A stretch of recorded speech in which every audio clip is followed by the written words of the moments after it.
السلام عليكم ورحمة الله. اللهم صل وسلم وبارك على أشرف الخلق سيدنا محمد وعلى آله وصحبه وسلم.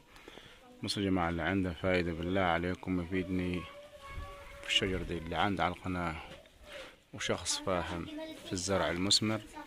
عندي دي كانت الأول كويسة وتمام وعشرة على عشرة، فجأة كده الورق اللي هنا ضاع ولونها اتغير. تمام. ف... فمش عارف ايه اللي حصل فيها، ده من ايه معرفش والله. فلو حد يقدر يفيدني يا ريت والله. تمام. وعندي شجرة تانية برضه نشفت، اللي هي دي برضه. الشجرة دي كانت تمام مية مية، فجأة كده ايه ضقت يعني ايه نشفت. فهل بصوا العود بتاعها يعني لسه اخضر اهو. العود بتاعها اخضر بس بدأت تنشف، ولا ما فيهاش اي حاجة هنا بتدل ان هي ايه، ان هي مثلا هتكبر. البذور الصغيرة دي مش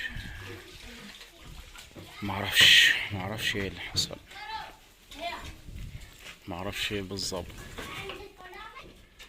الشجرة التالتة دي بصوا يا جماعة بتطلع بتخضر اهو زي الحاجات دي، وبعد كده بتحس ان ايه بتكبر كرمش كده، شكلها كده زي البني ادم اللي بيبقى لسه شباب وفجأة تلاقيه ايه عجز. صلي على محمد عليه الصلاة والسلام. فايه ده؟ وبصوا فمش عارف ده برضو ايه السر. برغم بسم الله ما شاء الله في واحدة جنبيها هي ممتازة، عشرة على عشرة شغالة وتمام. بس المشكلة في هنا ايه ده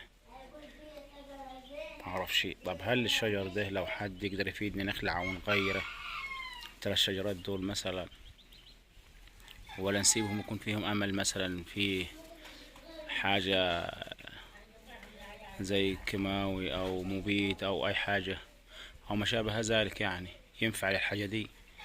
ما اعرفش. المشكلة بص فوق مفيش امل فيه. هي بتطلع فين؟ بتطلع اهو اللي في الوش دول، وبعد كده